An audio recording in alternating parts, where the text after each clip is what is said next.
Entonces vamos a trabajar hoy, como les decía, queridísimos maestros, maestras, un tema muy especial, el Concilio Ecuménico Vaticano II.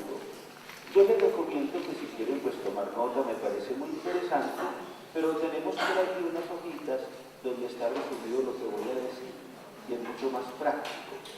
Habíamos pensado también una presentación allá en ese aparato, pero eso a veces le funciona a uno al revés. La semana pasada tuvimos una charla sobre música sagrada y entonces nos pasaba una cosa muy particular. Teníamos el tema de la música en la liturgia, que es muy interesante, y a medida que íbamos pasando, pues el profesor que estaba anteriormente, el maestro de canto, poniendo allá las filminas, que así se llaman esas cosas, que ya no son de filminas tampoco. Y entonces una cosa decía él y otra cosa parecía allá. Entonces eso confunde un poquito. Bueno, primero, ¿qué es un concilio? Un concilio es una asamblea en la que la comunidad que la celebra, se encuentra para tomar o tratar un tema de fe. La Iglesia ha tenido durante su historia muchísimos concilios, pero se van a distinguir en dos clases. Primera clase, los concilios ecuménicos.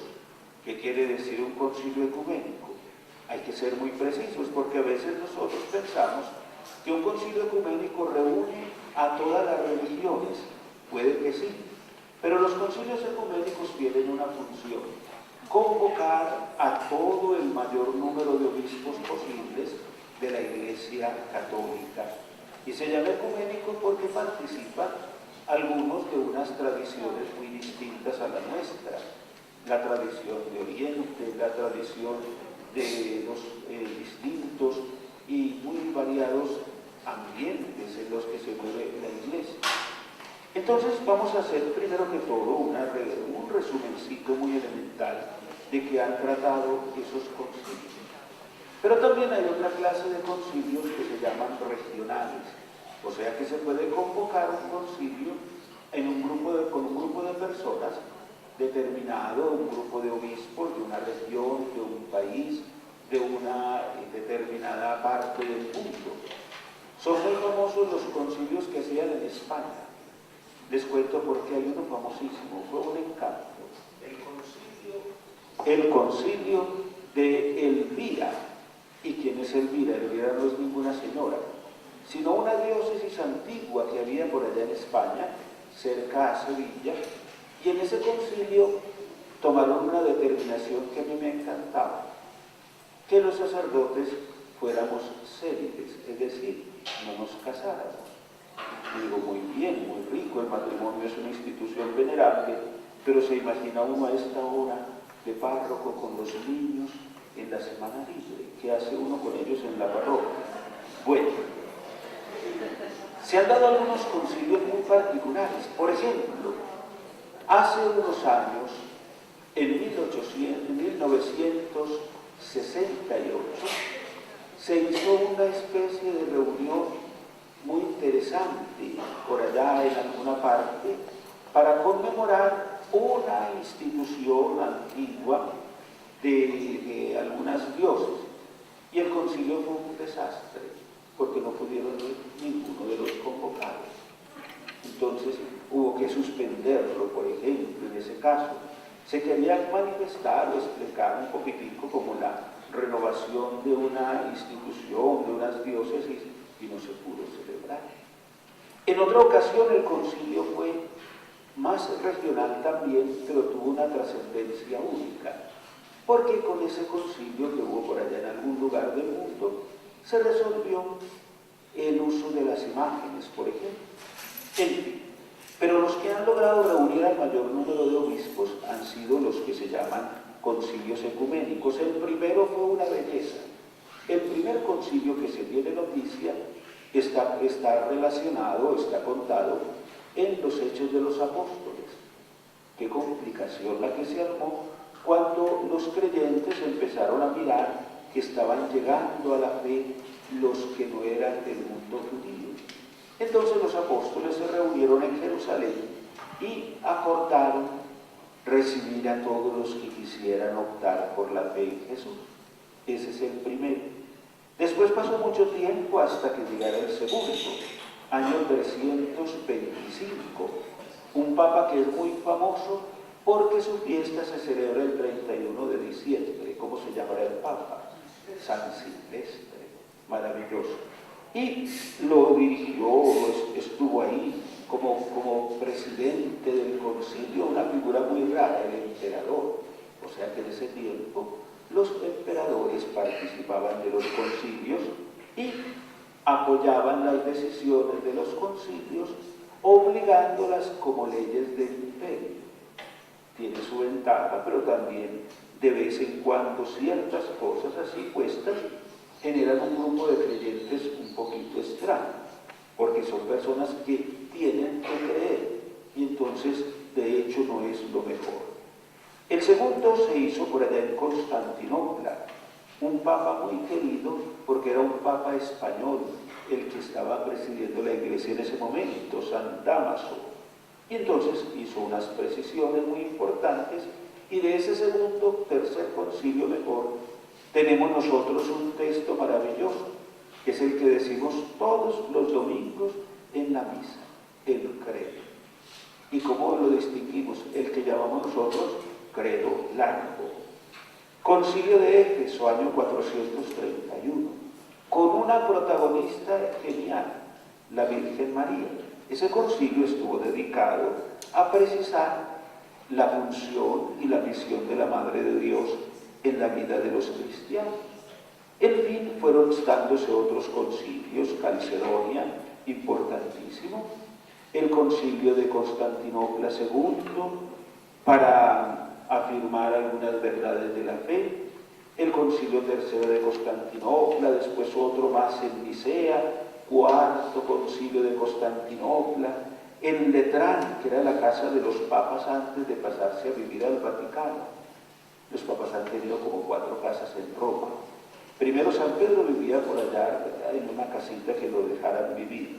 Luego, cuando los papas entraron en ese sistema de la libertad de la Iglesia, entonces le dieron una casa muy bonita llamada el Laterano, un palacio que quedaba donde queda ahora la Basílica Catedral de Roma. De allá pasaron los papas a vivir a otro palacio muy lindo llamado el Quirinal. Y finalmente, hace por ahí unos 150 años, están viviendo ya establemente en el Vaticano. Últimamente el Papa ha tomado la decisión de vivir allá, pero también en una casita donde por lo menos haya gente con quien conversar. Es la idea que tiene el Papa Francisco. Bueno, así van dándose los concilios y van dándose en circunstancias muy particulares. Por ejemplo, tuvimos un concilio muy importante en el siglo XVI, llamado Trento, y todavía lo oímos mencionar, porque a veces le dicen a uno, padre, ¿cuándo van a celebrar la misa tridentina? ¿Y cómo es? La que era en latín, la que...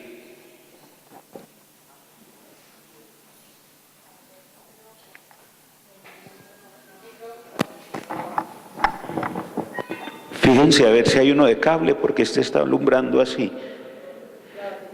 Quiere decir que no tiene pila. Bueno, vamos pues a ver si de pronto. Bueno, entonces tenemos ese concilio, donde se precisaron muchas cosas para la fe, pero sobre todo se hizo frente a una dificultad muy grande que se dio en la Iglesia, que fue la división que provocó el mundo protestante.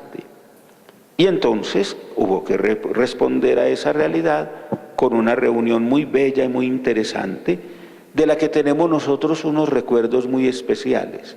El Concilio de Trento ordenó que resumieran la fe en un texto maravilloso que se llama el Catecismo. y que por lo menos unificáramos la forma de celebrar los sacramentos.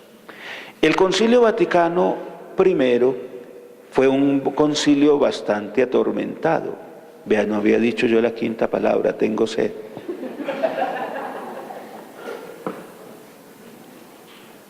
¿Por qué? Porque el Vaticano I se empezó a celebrar en Roma por allá en el siglo pasado. Iba lo más de bien, muy interesante las decisiones conciliares, cuando de pronto se despertó en Roma una verdadera revolución. Se estaba hablando de toda esa parte en la que el Estado italiano quería tomar la ciudad, y en efecto, los obispos reunidos allá en esa asamblea, y por allá por otro lado de la ciudad los cañones disparando, y la llegada de los líderes nacionalistas italianos, dirigidos por un gran guerrero llamado Garibaldi. Y entonces, ¿qué hicieron los obispos? Recoger sus cositas y salir de la ciudad. Ese Concilio Vaticano I tiene una curiosidad. Fue el primer concilio al que fueron obispos de América Latina. Y de Medellín, como en ese momento no había obispo porque se había muerto, y el que estaba reemplazando al señor obispo de ese entonces estaba un poquito mayor, entonces mandaron al rector del seminario o a un canónigo que representara el obispo. Bueno, sigamos. Después de ese concilio que trató temas muy buenos, muy importantes, la revelación de la fe, la autoridad del Papa, como quedó incompleto, empezó a despertarse en la Iglesia como una inquietud muy especial. La comunidad de los creyentes había estado durante casi 2000 años muy vinculada a la historia del mundo, pero tuvo como una especie de rumbo muy interesante y a la vez un poquito extraño, porque nos fuimos como distanciando de la realidad en la que se mueve la gente. Miren, entre el Concilio Vaticano I y el Vaticano II, ustedes lo saben muy bien, se han dado acontecimientos muy dramáticos y muy complejos. Miren, en el siglo antepasado, o sea, el siglo XIX, el surgimiento de todo ese mundo del socialismo, del comunismo, por ejemplo, el despertar de una tendencia que se llama modernismo.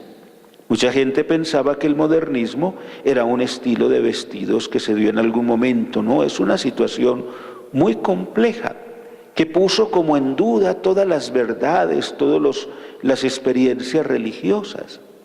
Un desarrollo de una tendencia como que separaba lo creyente de la vida ordinaria. De ahí viene algo que todavía hoy se menciona. La fe es un acto particular. Obviamente que sí, pero no podemos quedarnos simplemente en ese concepto, es algo también comunitario. Después de ese acontecimiento difícil del surgimiento de esas tendencias sociales y políticas, también nos dimos cuenta en la Iglesia que íbamos como desfasados. Miren ustedes, la gente, y muchos de los que estamos aquí, digo los que estamos porque a mí me tocó por lo menos 4 años, vivíamos en una forma de celebrar la Santa Misa muy particular. Si uno no sabía leer el misal, no hacía nada, porque iba ya a presenciar un acto solemnísimo sin ninguna posibilidad de saber qué pasaba allá en ese rito, en latín, por ejemplo. Teníamos que actualizar muchas cosas. Entonces se fue dando como una especie de movimiento. Los movimientos son muy buenos cuando tienen una orientación. ¿Cuál fue ese movimiento? Primera actitud de ese movimiento que precedió al Concilio Vaticano II. 4 grandes puntos de referencia. Primero, una pregunta muy interesante que se hacían. Qué bueno que la palabra de Dios tuviera más presencia en la vida de la comunidad. La Biblia no se podía leer por 2 razones. La primera, porque las traducciones que se tenían hasta el momento eran en latín, muy clásica una, y las otras en español dificilísimas. Yo no sé cómo harán los hermanos separados que insisten en conservar un texto tan arcaico y tan complejo de leer. pero la palabra había que conocerla. Segunda actitud importante, segunda urgencia. ¿Qué hacemos con el avance del mundo? Y la Iglesia como puesta por allá en otra esfera muy distinta del camino que lleva la gente. Tercera inquietud, muy importante. ¿Cómo ubicar las personas en la Iglesia que puedan sentir que están participando y que se están comprometiendo y que están vinculándose a la tarea de toda la comunidad? Y cuarta idea, que es la de la celebración de los ritos sagrados. Pues bien, las cosas fueron avanzando y la inquietud se fue despertando con ciertos asomos que hacían ver que había necesidad de hacer una gran revisión de las cosas. Y entonces encontramos, por ejemplo, cómo se le fueron dando compromisos a los laicos. Un papa muy querido llamado Pío X, santo, le decía a la gente: hay que promover, activar la propagación de la fe, la catequesis. Tenemos otras figuras muy interesantes: Benedicto XV, Pío XI, Santa Laura, que es importante recordarlo, le fue y le dijo al Papa, le mandó como una especie de mensaje: ¿qué hacemos con la forma de la evangelización que está como desconfigurada? En fin, la necesidad de renovación tuvo que esperar hasta una figura genial. El año entrante, el 27 de abril, quedan invitados todos, será la canonización del Papa Juan XXIII, junto con Juan Pablo II. El Papa era un ancianito de unos 80 años. Ustedes dirán: ¿y por qué ponen esos papas tan mayores? Les cuento un detallito de historia de la Iglesia, pero ustedes no se escandalizan porque uno va avanzando en la fe, porque la vez que pusieron papas jóvenes fueron muy desastrosos. Por allá hay un Benedicto, como 14 o 13, muy necio ese muchachito, lo pusieron de 14 años, uno de 14 años que va a poder ser papa. Pues hubo que quitarlo. Pusieron otro papa pues a que acompañara a la Iglesia. Después volvieron y lo pusieron allá cuando tenía como 18. No, muy desesperante, no sirvió. Incluso por allá lo clasifican muy enredadito, qué pesar. Y la tercera vez que fue pontífice, ya como de 27 o 28 años, el Señor le puso en la cabeza como una idea: mijito, ya así nomás, ahora sí. Y fue un pontificado ejemplar y murió lo más de especial, ya así se ubicó. Pues Juan XXIII lo eligieron muy mayor. La gente decía como de transición. Y ustedes ven que a veces se utiliza esa expresión. Se ha generado un grupo de personas muy simpáticas, a mí a veces me produce como cierta gracia, llamados vaticanólogos. Como hay astrólogos, también debe haber vaticanólogos, que se saben todo lo que va a pasar allá, entre otras cosas, yo no sé cómo, adivinan cosas, suponen otras y todo. La semana pasada ya habían puesto al Papa a ordenar señoras, y el Papa ni por la mente se le había pasado nada de lo que decían los vaticanólogos. Dice una sílaba el Papa en la misa por la mañana y por la tarde ya está interpretada de otra forma. Pues decían: qué bueno que pusieran un Papa bien especial, y mientras que aparece ese Papa bien especial, pongamos uno de transición. Los papas de transición han sido maravillosos. Me excusan que estemos haciendo esta ambientación histórica, porque en sus ocurrencias del Espíritu Santo han hecho cosas maravillosas, vuelvo a decirlo. Pusieron uno muy mayor, León XIII. Uno, como tiene la figura de León XIII con la clínica donde nacieron la mitad de los medellinenses, pues no se alcanza a imaginar la figura. Búsquenla en la internet, como dicen unas amigas mías, y verá que la figura que hay es la de un ancianito con un bastoncito de 90 años.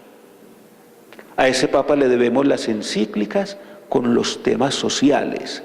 ¿Qué va a hacer la Iglesia con este movimiento tan complejo de la sociedad? Después pusieron otro de transición. Dijeron, bueno, que funcione a ver un ratico el que estamos mencionando, mientras que se nos ocurre como una figura más especial.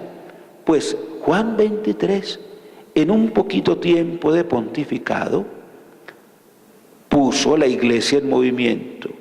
Lo primero fue que llegó a Roma y le dijeron, Santo Padre, ese fue de los primeros que hizo cambiecitos en el apartamento y en el estilo de vida de los papas. Santo Padre, ¿qué va a hacer? El anterior, un venerable, Pío XII, tenía hasta unos canarios en su habitación y no se iban porque la ventana estaba siempre cerrada. Abrió esa ventana. Eso fue un signo muy lindo a propósito. Y entonces lo primero que hizo fue sacar esos pajaritos. Váyanse. Pero dijo una frase muy rica, muy bella. La iglesia necesita un aire renovador. Y se ingenió una palabra en italiano. Aggiornamento.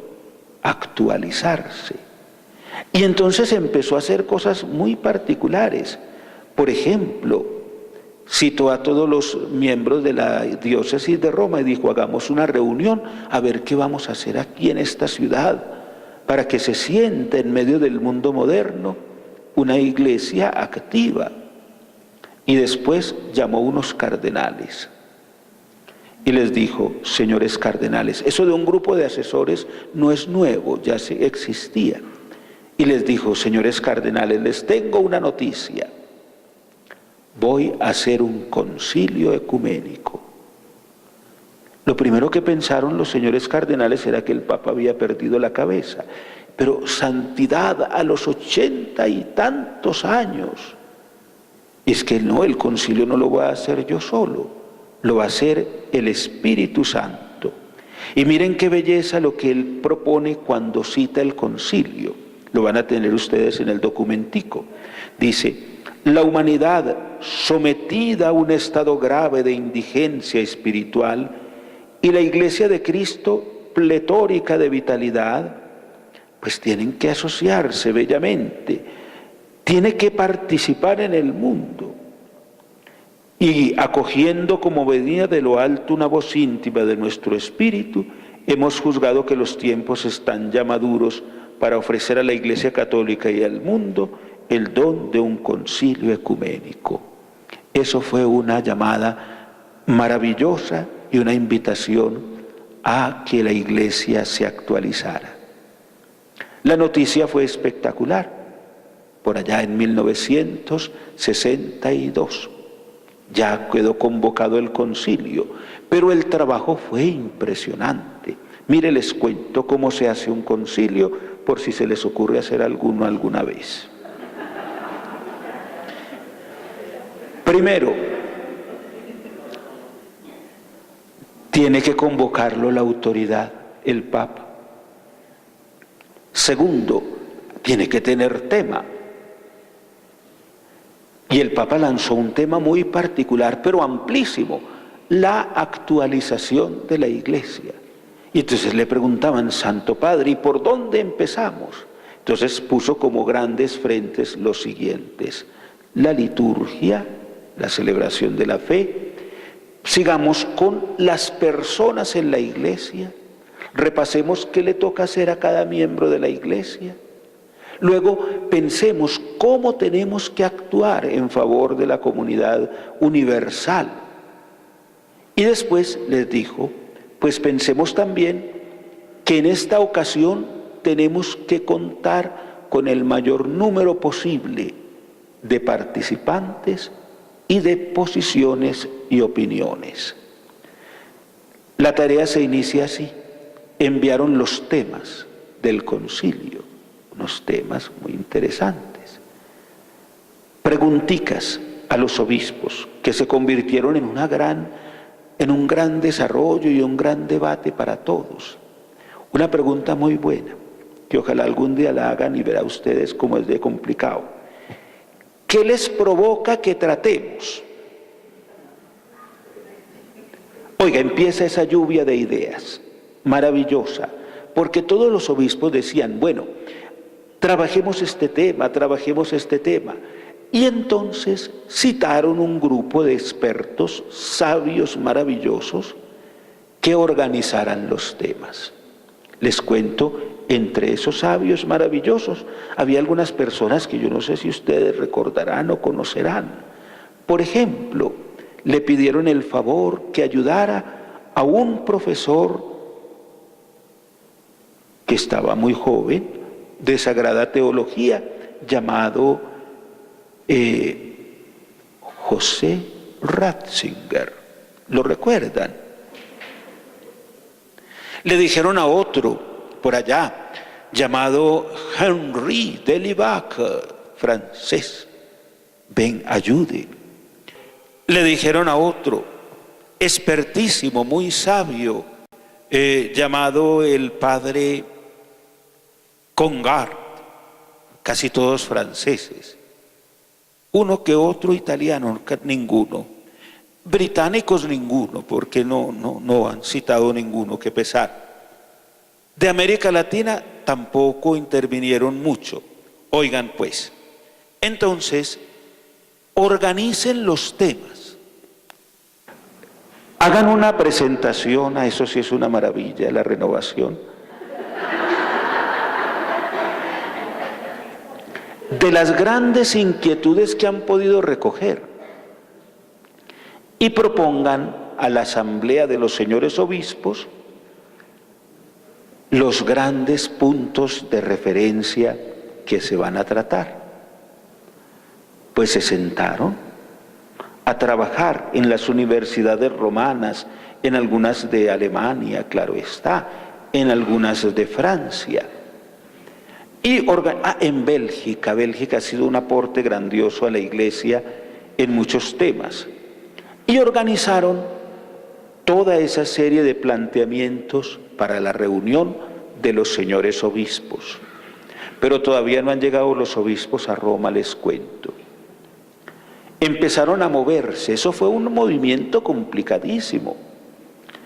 Solo en lo logístico hubo que adaptar la Basílica Vaticana para recibir a los obispos, porque ¿cuántos participaron en el Concilio de Trento? Como 500. ¿Cuántos en el de Elvira? Los de españoles. ¿Cuántos en tal parte? 200. En tal otro. ¿Y cuántos están citados? Casi 3.000. Entonces, convocarlos, alojarlos en Roma. Eso fue una verdadera delicia. Alojar 3.000 personas no es fácil. Yo no me explico cómo hicieron en Río de Janeiro para alojar 3 millones de jóvenes. Pero bueno, resultó en las casas de las religiosas, en los conventos, en los seminarios romanos. Eso era una cosa maravillosa. Porque la reunión de los obispos, me perdonan que sea un poquito anecdótico, pero es que eso es muy importante saberlo, despertaba donde estaban ellos reunidos las inquietudes y las preguntas y los ayudantes, en fin. Nosotros tenemos un profesor muy querido de la universidad que nos contaba, nosotros éramos lelos, perdónenme la expresión, que yo no sé cómo se dirá en inglés, esperando a ver qué más iban a preguntar los señores obispos, para darles una manito como estudiantes, como profesores. Vea, hablen de esto, propongan esta idea, hasta que lograron hacer esta maravilla que les voy a contar en breves palabras. La inauguración del concilio, muy solemne, existen las películas, oiga, de aquel acontecimiento, los obispos entrando en una maravillosa representación de la humanidad. Por vez primera vieron en Roma obispos negros, obispos chinos, obispos asiáticos, obispos de América Latina. Era una maravilla ver esa universalidad. Yo miro esta cartelerita y me imagino cada niño de esos vestido de obispo, con los colores de las culturas, de las tradiciones, de los pueblos, los de Oriente con esas coronas hermosas que suelen usar, los de un lugar, los del otro, a participar en la asamblea. ¿Y cómo se hace un concilio? ¿Cómo uno interviene allá? Hay que apuntarse en una lista de ponentes, con una limitación que puso a muchos a trabajar en muchos aspectos. Y es que todas las intervenciones deben ser en latín. ¿Se imaginan ustedes? Y a propósito, como curiosidad, porque este colegio maneja el inglés, todos los documentos del concilio están traducidos al inglés también. La página del Vaticano es un encanto porque está en todas las lenguas y entonces es muy interesante. Bueno, intervenciones sobre los temas grandes que se llaman esquemas del concilio. Y luego, a medida que iban haciendo las intervenciones, una oficina especialísima, que es el centro del concilio efectivamente, llamada la secretaría, que iba tomando nota, oigan qué maravilla, organizando en pequeños grupos las decisiones y luego proponiendo los textos ya organizados para aprobar las distintas intervenciones y los distintos documentos. Pues bien, empiezan a florecer esas semillas. ¿Cuál es el orden y cuál es la conformación de los documentos del concilio? A propósito, vea este librito. Es una edición baratísima. Yo creo que es la edición más económica que hay del concilio y es la mejor hecha. Está comentada por un padre carmelita que hizo una tarea extraordinaria. Bien.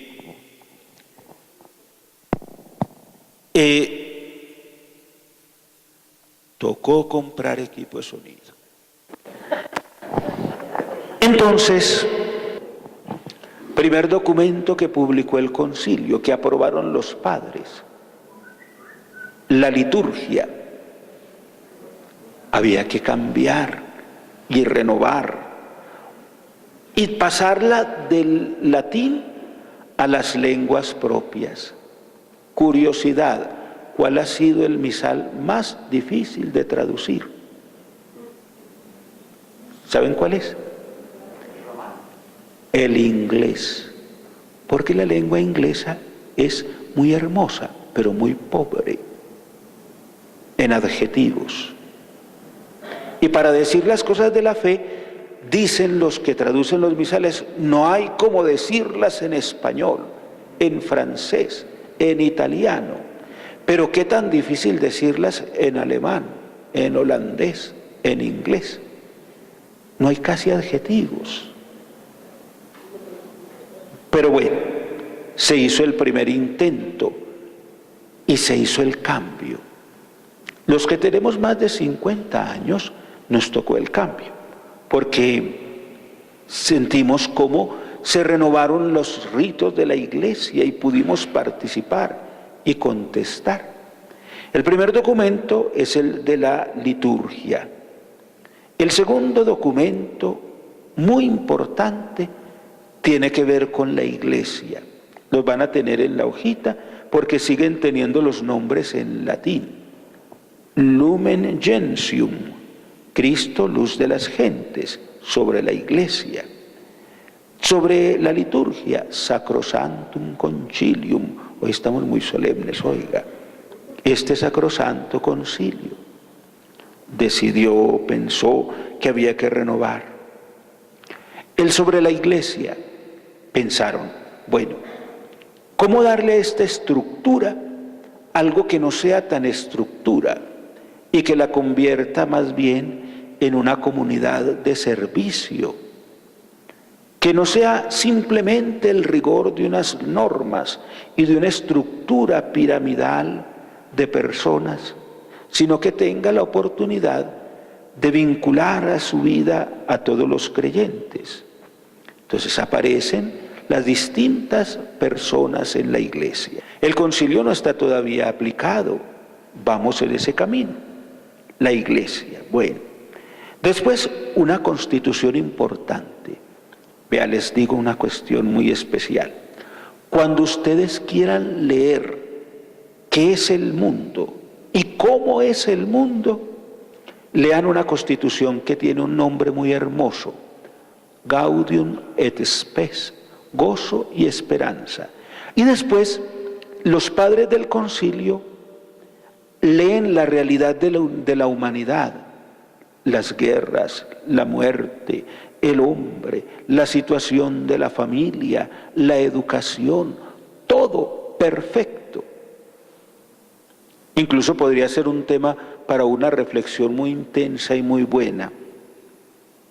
No es qué tiene que hacer la iglesia en el mundo, sino cómo la iglesia ve el mundo para poder actuar en él. Ese documento no fue fácil de redactar. ¿Por qué? Porque se generaron un montón de inquietudes y de pronto la Secretaría del Concilio pensó, más bien, ¿por qué en vez de discutir tanto, le encomendamos a alguien que nos ayude con el documento y que nos presente todo organizado?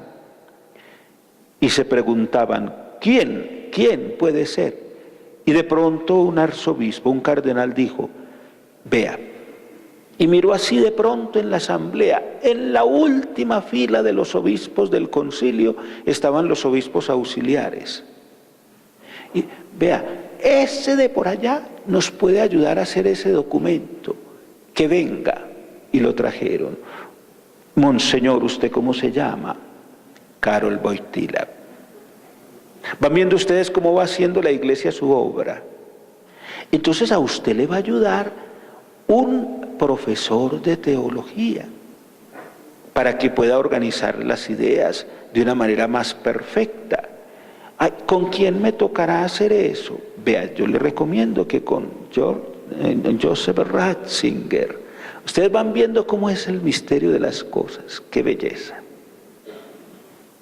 ¿Y quién era el Papa? Pablo VI, un hombre muy particular, de una cultura exquisita, de una sabiduría profunda, pero también de un humanismo intenso, un hombre lleno de Dios, que la iglesia tendrá mucho que agradecerle. Todavía no está avanzada la beatificación, pero algún día la tendremos. Oiga, maravilloso. Pero se me olvidó por qué mencionó a Pablo VI, pues porque se murió Juan XXIII. ¿Y quién puede seguir esta tarea del concilio? El arzobispo de Milán, que tiene en su mente todo el proceso de organización que ha sido tan complejo. Bueno, avancemos. Tenemos pues otra constitución importante, la palabra de Dios, Dei Verbum. ¿Y por qué? Porque no podemos hacer nada absolutamente sin que la palabra de Dios ilumine las cosas. Entonces la Biblia no es para que uno se la aprenda de memoria con citas puntuales de ciertas cosas, sino para que aprendamos a descubrir el sentido. Voy a poner un ejemplo, una cita bíblica, Sofonías 3:1. ¿Se la sabe? Imposible. ¿Esa persona no sabe Biblia? No, según el criterio de algunos, no. Sigo con el ejemplo. Digo una frase y usted me la completa. Yo digo una frase y usted me la completa. De la Biblia, ¿qué le hace? Quien quiera seguirme, que tome su... entonces sí sabe. No. Eso es lo que el concilio quiere que te hagamos con la palabra de Dios. La palabra de Dios no es para poner una cita acomodada a ciertas cosas, ni para que yo le diga, vea, como dice estricta y textualmente en tal parte, sino para que yo aprenda a que esa palabra me alimente, me fortalezca, me ilumine. Uno no coge un salmo, estoy amargado, como hay unas Biblias que dicen así, estás triste, lea el salmo tal. Y si uno lee el que no es, puede empeorarse. Dígame que uno esté triste y por equivocación lea uno que dice, una cosa así muy, Dios mío, ¿por qué me has abandonado? No, es que la palabra vaya moviendo la vida de la comunidad. Y entonces ese es el documento sobre la palabra de Dios. ¿Qué más hizo el concilio? Bueno, después de que todos los obispos participaron, dijeron, apliquemos las grandes líneas y las grandes tareas que tiene la Iglesia a las personas que componen la Iglesia. Entonces le dedicaron un documentico a cada persona, un grupito de cosas importantes para que cada ser humano se sintiera partícipe del concilio. Miren, bueno, ¿a quién está enviada la Iglesia? A toda la humanidad. Entonces la Iglesia es misionera. Y la misión es tan importante en el Amazonas como en Francia, o en la India, o en Europa. Curiosidades históricas. ¿Cuál es la capital de Inglaterra? Londres. Bueno, Londres tenía la misma categoría eclesial que Quibdó hasta antes del concilio. Era vicariato apostólico. Miren pues que es interesante saber esas curiosidades. Quiere decir que en toda parte hay necesidad de predicación del Evangelio. Y entonces le proponen a la Iglesia un decreto. ¿Cómo se hace la misión? Vea, yo no sé si los que hicieron ese decreto en algún momento hubiesen podido tener algún contacto con la obra extraordinaria de Santa Laura Montoya. Eso es un tesoro. Colombia no sabe lo que tiene en esos escritos, pero casi que todo lo que dice de la misión de la Iglesia, de cómo ir a los pueblos, es como lo que había pensado nuestra santa. Llegar a las culturas, interpretar la maravilla de Dios que hay en cada forma de pensamiento, no imponer nada. Ustedes saben muy bien que las cosas impuestas uno las obedece a veces por rabia. La fe se propone de una manera prudente, alegre, generosa. Después otro documento muy lindo. ¿Qué pasó? Es que la Iglesia está dividida en unos grupos aquí y otros allá, y otros de allí y otros de acá. Y no era una, sí, pero esto se rompió. ¿Por qué? Por varias causas. La más frecuente, por soberbia humana. Porque unos querían mandar, porque otros querían liberarse de la autoridad del Papa, porque otros pensaron que cada cual podía armar su historia propia. Y entonces el concilio que dice a esa realidad, reunamos otra vez las iglesias y propongámonos un camino ecuménico, dificilísimo.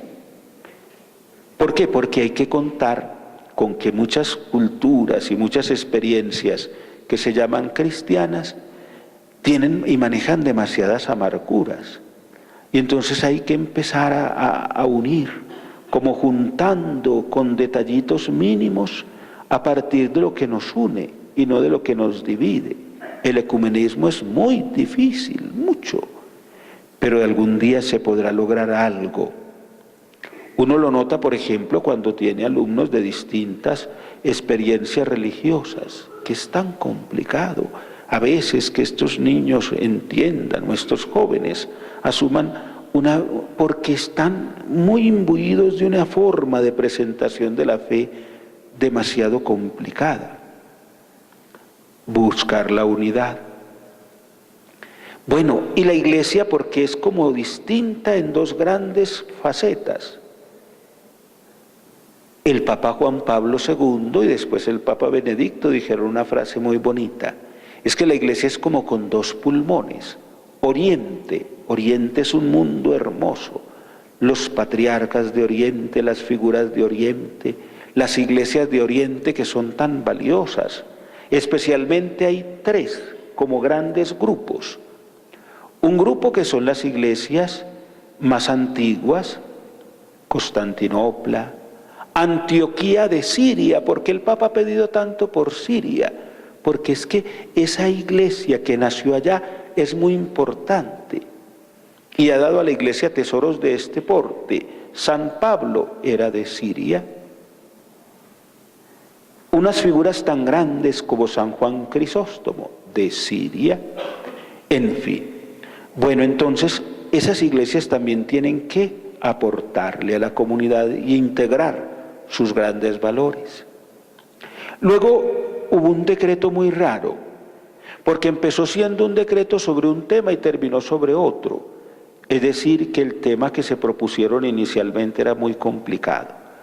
Entonces dijeron, no, más bien, en vez de hablar de eso tan difícil, hablemos de los medios de comunicación. Y sacaron un texto bellísimo, con un nombre muy lindo, Intermirífica. Entre las maravillas está la comunicación. Los medios, las formas de presentar la verdad, la importancia que tiene que los medios que se manejan en el mundo sean sobre todo fieles a tres realidades muy importantes: a la verdad, que sean medios que humanicen, que sean medios que proporcionen a las personas su derecho a la información. Maravilloso.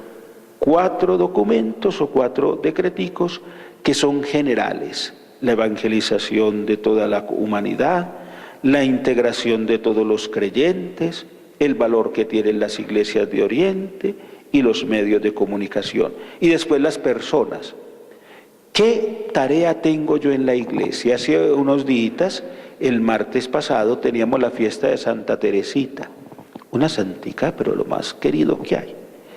Y Santa Teresita se preguntaba, ¿yo qué soy en la iglesia? ¿Yo qué soy? Qué bueno que cada uno se pudiera preguntar hoy, ¿yo qué soy en la iglesia? Ustedes y yo tenemos una respuesta genial. Ustedes y yo en la iglesia somos cristianos. Sí, pero es que cristiano no es, no, cristiano es el que ha recibido el bautismo, el que ha recibido los sacramentos y es que el que está en la iglesia. Ah, bueno, usted y yo en la iglesia somos católicos. Ah, es decir, que le obedecemos al Papa. Sí, pero además que tenemos una visión universal de aceptación de las personas, de comunión con todos. Entonces es muy importante yo que soy en la iglesia. Y ustedes y yo tenemos una tarea importantísima. Somos maestros, maestros. No se les olvide que esa palabra es muy difícil de traducir. Solo ha quedado bien traducida en español o en latín. Magis iterum, el que acompaña el gran camino. Maestro, el que lleva de la mano a la persona.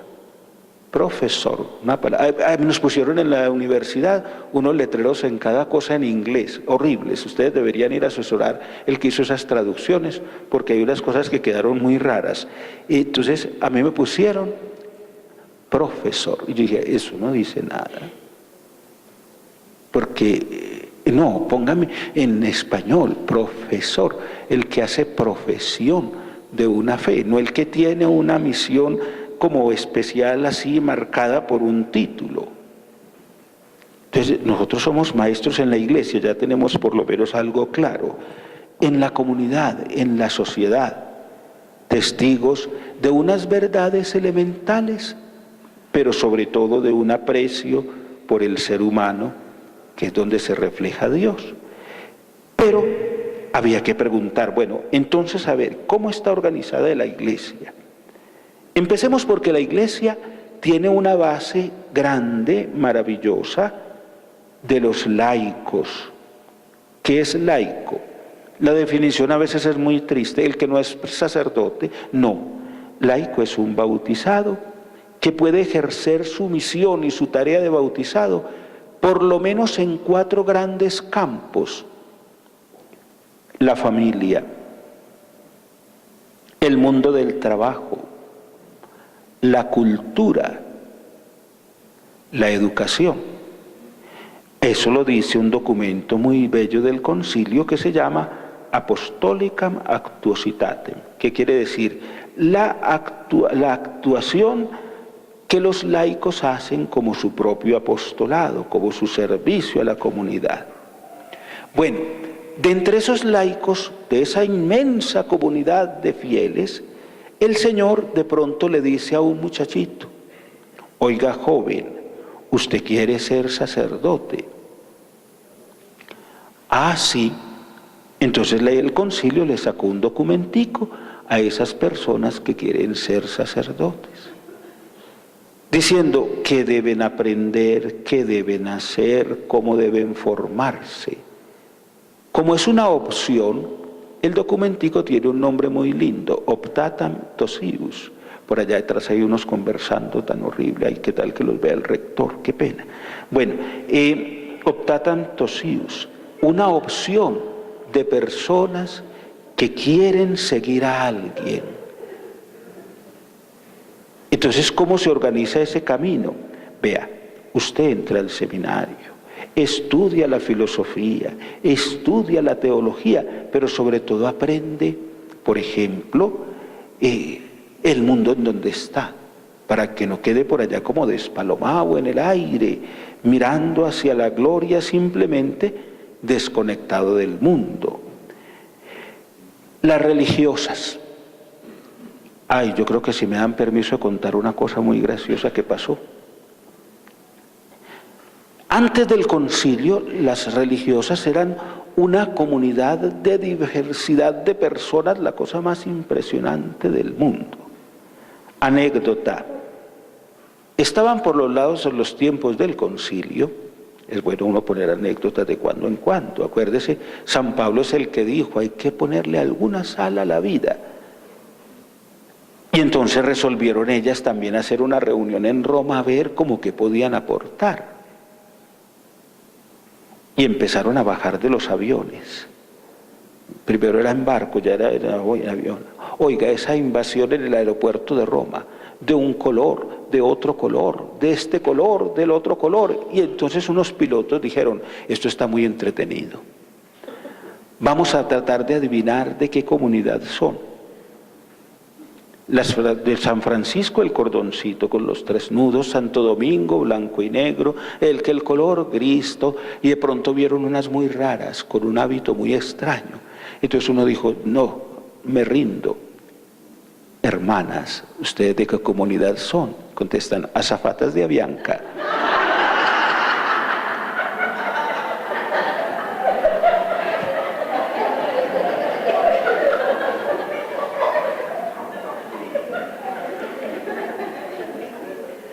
Sigamos.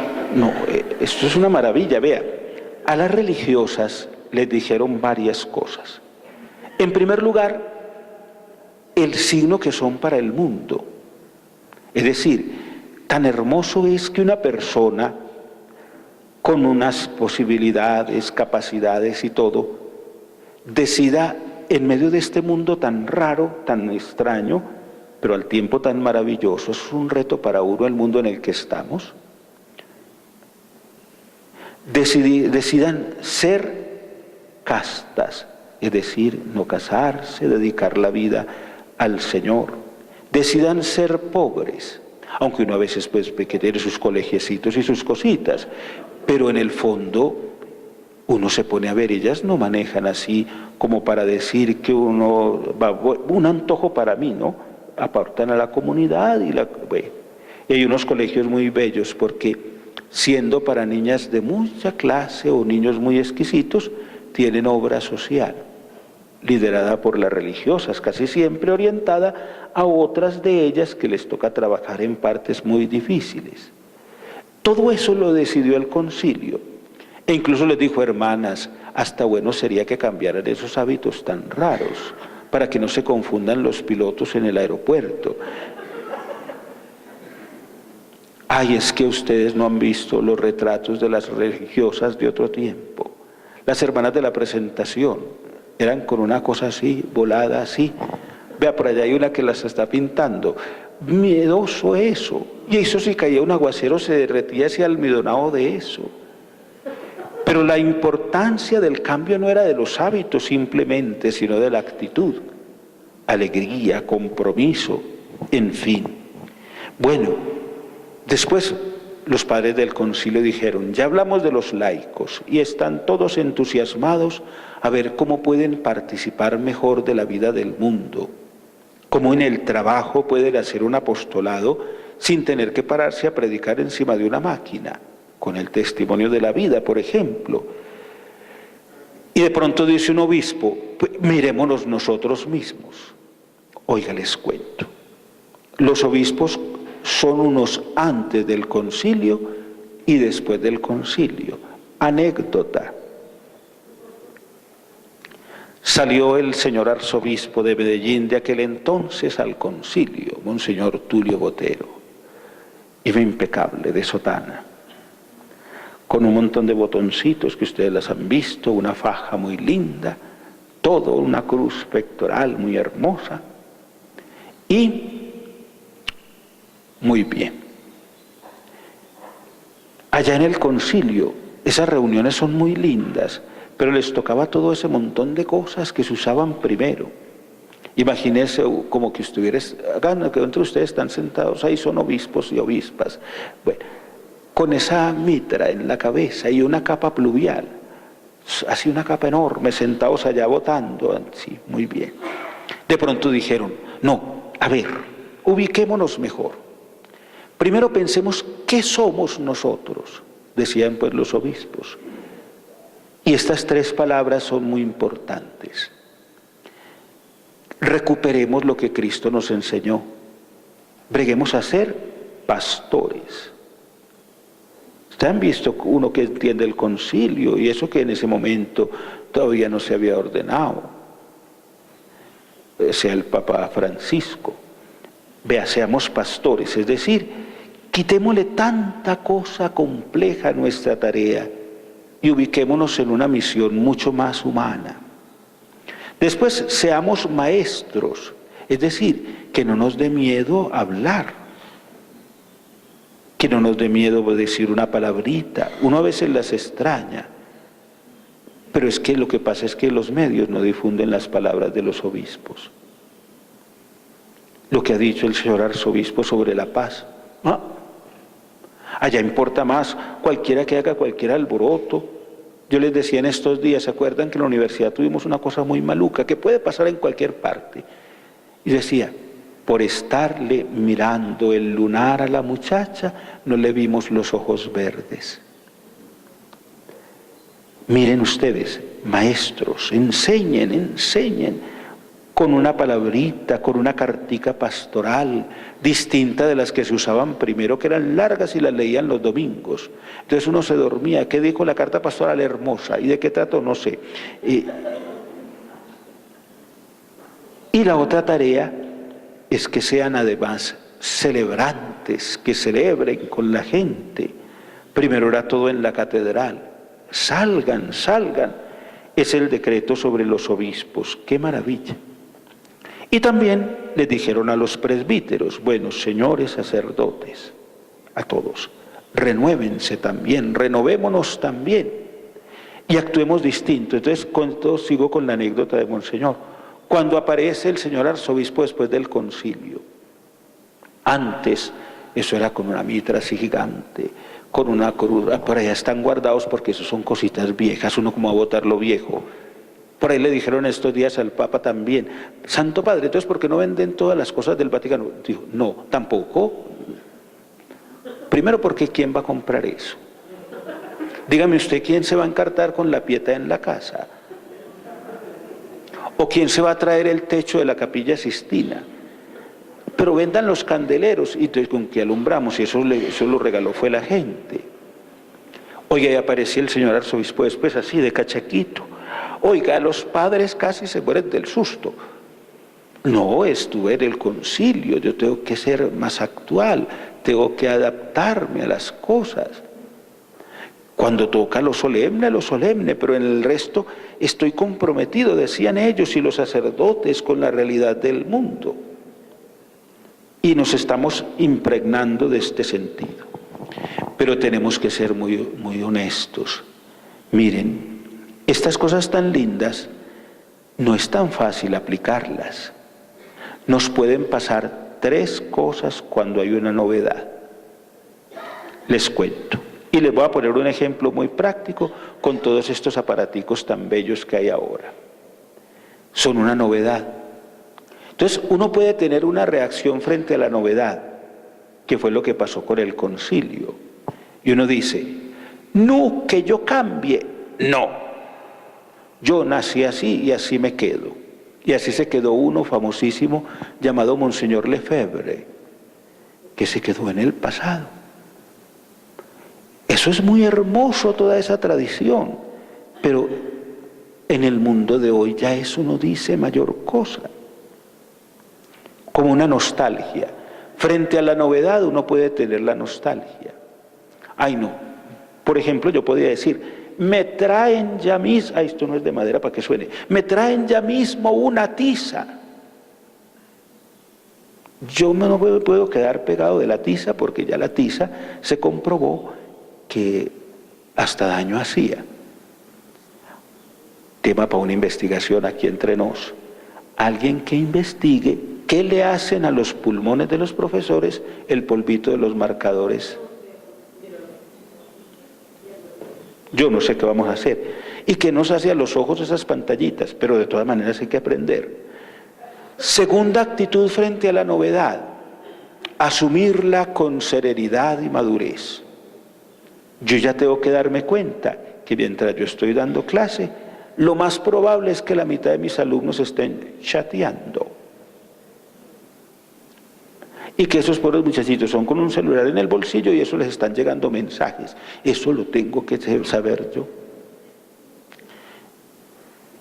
Y entonces yo tengo que adaptarme a eso y tengo que saber cómo concentro la atención para que los medios no me dejen las ideas a medias. Otra actitud frente a la novedad, enloquecerse uno con la novedad.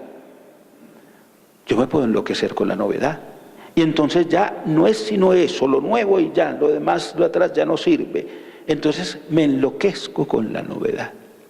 Y me voy al otro extremo, ¿cierto? Yo tengo que poner ejemplos, y como maestros somos de ejemplos. Cristo era el que ponía más ejemplos que ninguno. Tuvimos nosotros una alumna muy querida, y de pronto decidió retirarse de su comunidad religiosa. Entonces al otro día apareció con tanto colorete que dije, no, esta debe haber tenido un proceso, que alguno le enseñara a maquillarse, porque se pasó para el otro extremo. Eso pasó en la iglesia, por eso cuando nos presentaban ahorita decíamos que íbamos a trabajar lo que pasó después del concilio. Un grupo se quedó atrás, dijo no, esas reformas no, yo no celebro la misa en español, ni en inglés, ni en francés. Los documentos del concilio están en una lengua rarísima, suajili. ¿Y eso qué es? Ahí están, yo no sé. Maravilloso. No, yo me quedo así y entonces, como me da miedo de comprometerme con la gente, sigo diciendo la misa de espaldas para no ver a ninguno, para no entenderme con nada. Por ejemplo, yo adapto el concilio. Aquí entre nosotros eso fue una maravilla, porque entonces eso sí lo entendimos. 5 parroquias, no, ampliemos. Un colegio, más. Un apostoladito aquí y allí, no, incrementemos acciones, servicios, tareas, la caridad organizada. Que entre otras cosas es muy difícil la caridad, porque uno tiene que organizarlo, si no se convierte en una beneficencia desesperante con la que después uno no puede responder, o en una alcahuetería que es muy horrible. No, hay que organizarla para que humanice la gente, para que la haga sentir. Entonces el concilio produjo efectos muy particulares. La primera actitud ya se las conté, un grupo reaccionario que se quiso quedar atrás. La iglesia les ha tenido una paciencia única. Lo último que hizo fue ponerles un cardenal que los cuidara. era uno de aquí de Colombia, Monseñor Darío Castrillón. Cuide esos de esa tradición.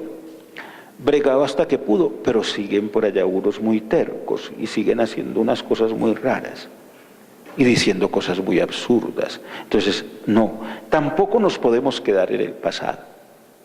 La actitud del presente es maravillosa, porque la actitud del presente provocó en la iglesia una secuencia maravillosa. Juan 23 fue la figura que tuvo la idea de todo esto tan maravilloso. ¿Quién fue el que le ayudó al Papa Juan XXIII a pensar, a organizar desde su tarea de curia romana y después como arzobispo de Milán? Pablo VI. No se nos puede olvidar una figura que duró lo que duró una sonrisita, Juan Pablo I. Tiene una intención muy linda en el inicio de su pontificado, y es que vivamos el concilio. Y entonces optó por una línea muy bonita que la iglesia quiere seguir, la catequesis. Y él dijo, hagamos como unas reunioncitas, expliquémosle a la gente. Los papas recibían a la gente en audiencia, entonces uno iba ya al Vaticano. Y mucha gente es muy folclórica, nosotros somos los más folclóricos del mundo. ¿Para dónde vas? Para la audiencia del Papa. Unos paisanos míos de Girardota le llevaron al Santo Padre León XIII un blanqueado.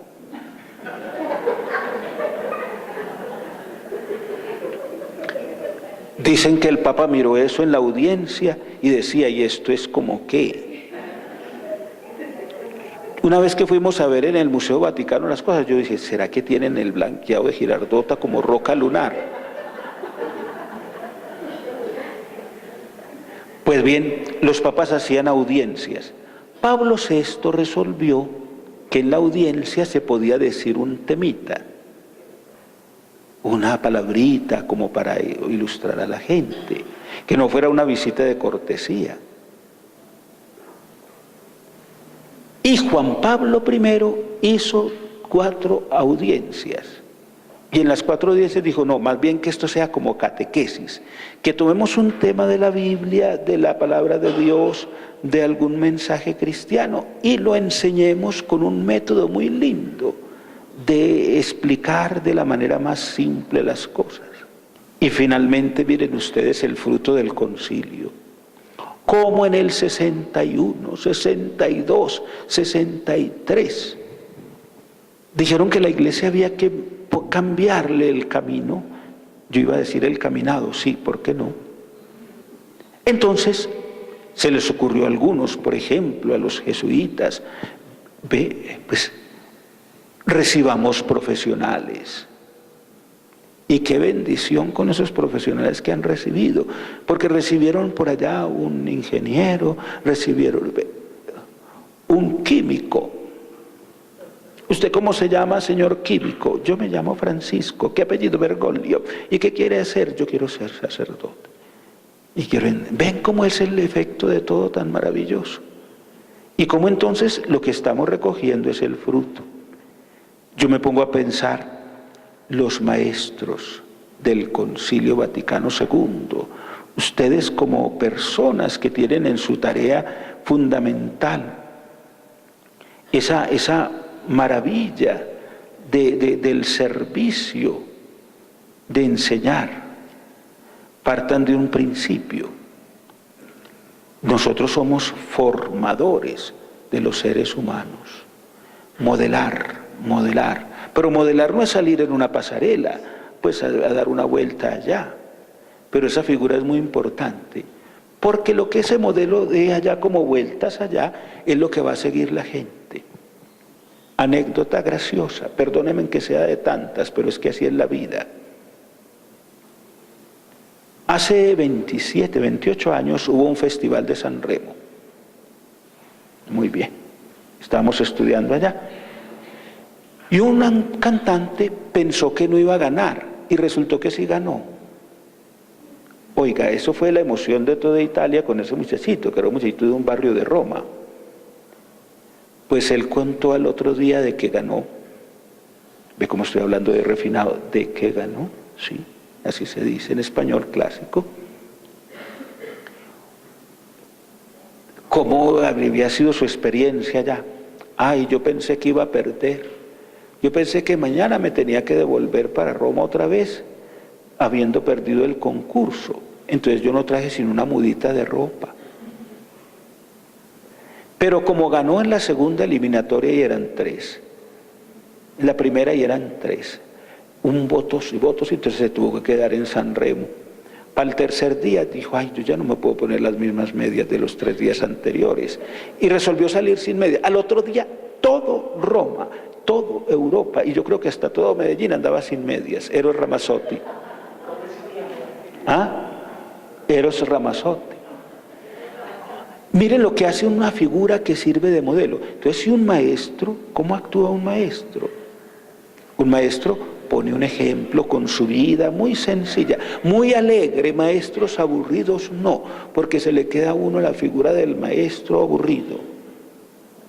Yo tengo un ejemplo bellísimo en mi casa con mi mamá, que ya salió en un libro. Memo Ángel la puso como figura de maestra de un pueblo, con sistemas lo más interesantes para enseñar.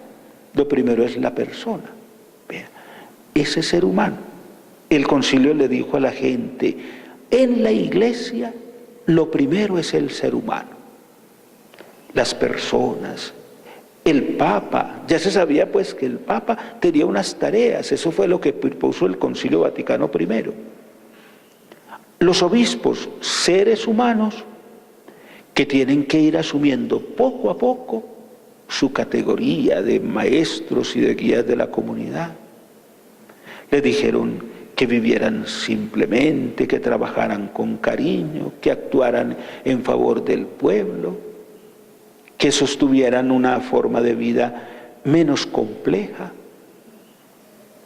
Pero también les dijeron, bueno, preocúpense por que las cosas funcionen de una manera más práctica. La misma iglesia, renuévense por dentro, dice el concilio, sin perder 2 cosas fundamentales. Sin perder la originalidad que está en la palabra de Dios y una palabra muy bonita que se llama tradición. ¿Qué es tradición? Tradición es algo muy bueno que por ser muy bueno siempre permanece. Uno ha visto como por ejemplo tradiciones de las instituciones y es muy lindo cuando eso la gente lo vive con mucho cariño. En una procesión en Riohacha nos decía un señor muy querido, es tradición que cuando la Virgen pasa por la cuadra que da al mar hay que voltear la imagen. Entonces lo voltea la Virgen y la Virgen se queda mirando al mar porque la historia cuenta que un día ese mar embravecido iba a destruir la ciudad y llevamos la Virgen hasta la playa y se detuvo el mar. Es tradición hacer ese gesto. El concilio dice, valoremos la tradición, porque es un tesoro que por ser muy bueno permanece. Y a no confundirla con cosas antiguas, porque hay cosas antiguas maravillosas, pero cuya ubicación más perfecta es en el museo. Por ejemplo, uno no puede salir con el vestido de la abuelita, pero sí se tiene que dar cuenta de que la abuelita era muy elegante. Entonces el concilio le dice a la iglesia, actualícese, pero no pierda su raíz. Converse con el mundo, pero póngase a la altura del mundo. Vea, después del concilio han surgido instituciones tan raras y tan interesantes. La Pontificia Academia de Ciencias. Allá hay unos científicos espectaculares. Obviamente que no hay ninguno de los de la National Geographic, porque son otro estilo de cosas y unas cosas ahí como para entretener la gente. La Academia de Ciencias. Después del concilio, dijeron ellos, esto no se puede perder. Hagamos de vez en cuando reuniones con obispos de distintas partes del mundo para que nos actualicemos. Sínodo. El concilio que dijo, a ver, cambiemos un poquitico la misma imagen externa de la iglesia. Entonces, sin perder lo verdadero, actualicémonos y nos devolvimos para el último, por allá como para el siglo IV en lo externo. Ustedes han visto lo que usamos nosotros, esos ornamentos grandes, esos son los del siglo IV. Pero el espíritu tiene que ser el de este siglo, de actividad, de movimiento, de dinamismo. En fin, eso es el concilio. Vea, para que cuando nosotros oigamos hablar del Concilio Vaticano II, pensemos que fue algo maravilloso, pero que sigue actualizándose y que le propuso a la Iglesia unos retos muy especiales. Esté en el mundo, no se deje untar de las cosas malas del mundo, porque se nos puede meter por allá cualquier infiltración. Voy a decir por qué.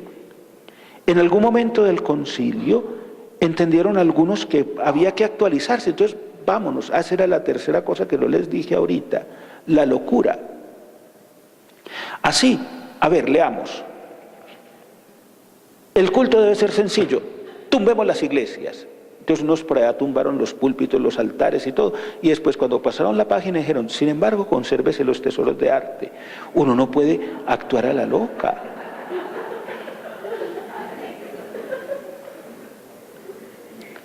Dice el concilio a las hermanas, actualícense, briguen a ver unos hábitos un poquito más sencillos, más así, ¡plum!, tiraron todas esas cosas, y al otro día salieron de chancletas y con una jícara, y después dice el concilio, sin embargo, que el mundo vea que somos religiosas, pues decían ellas, ¿cierto?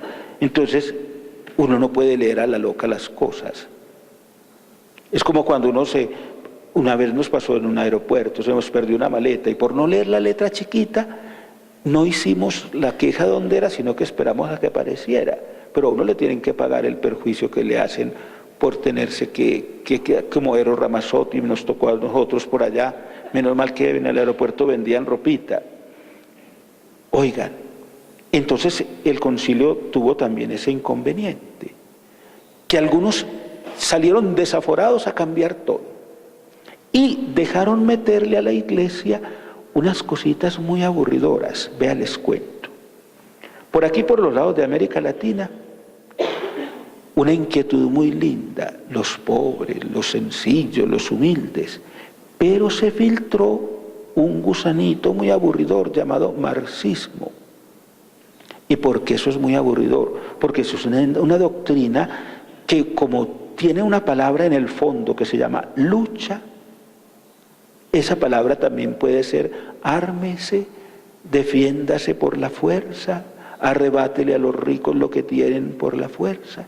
Y entonces, si uno se deja infectar por eso, le puede pasar lo que le pasó a Colombia, que no hemos podido salir. Son simultáneos de 50 años de violencia y de amargura. Y que de pronto alguno diga, no, es que yo como me tengo que actualizar en el concilio, entonces yo me le paso y me le meto allá. Y me salgo del sacerdocio y me terceo un fusil. A mí me impresionaba una frase que le decía la mamá a un padre que tenía pues como unas dudas, y la mamá fue la que lo puso en su sitio. Y le dijo, mijito, usted no se ordenó para andar peleando, sino para sembrar la paz, la alegría, la concordia, el amor. Entonces ese es el peligro que tienen estas cosas que son por nuevas, nos pueden generar a nosotros esas tres tendencias, o quedarnos, o caminar como debe ser, o de pronto irnos más adelante. Vea, es que con esos aparaticos nos han pasado cosas muy simpáticas, vea lo prácticos que son. ¿Se acuerdan las tablets? La misma palabra que usaron los babilonios. ¿Qué es lo que tenían los babilonios? Tablitas, tablets, sí. Bueno, entonces uno por ponerse de moderno a veces da lora. Uno llegó y puso el evangelio en una tablet, dice que para leerlo allá en la iglesia, y puso Dominos, el Señor esté con vosotros y con tu espíritu. Lectura, hizo así, borró todo lo que había escrito. Entonces, no.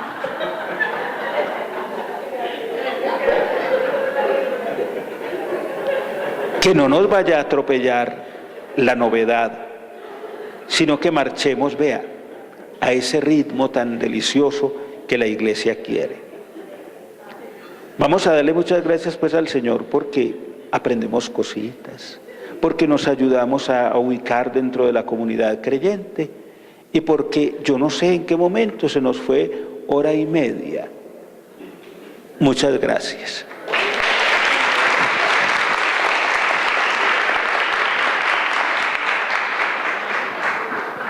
Padre, muchas gracias. Muy provocativa. Sí, vea, pero le iba a pedir una precisión. Usted puso de relieve el rol de formadores de nosotros los maestros y de los padres, pero no mencionó la declaración para nosotros leerla con juicio. Educationis gravissimum momentum.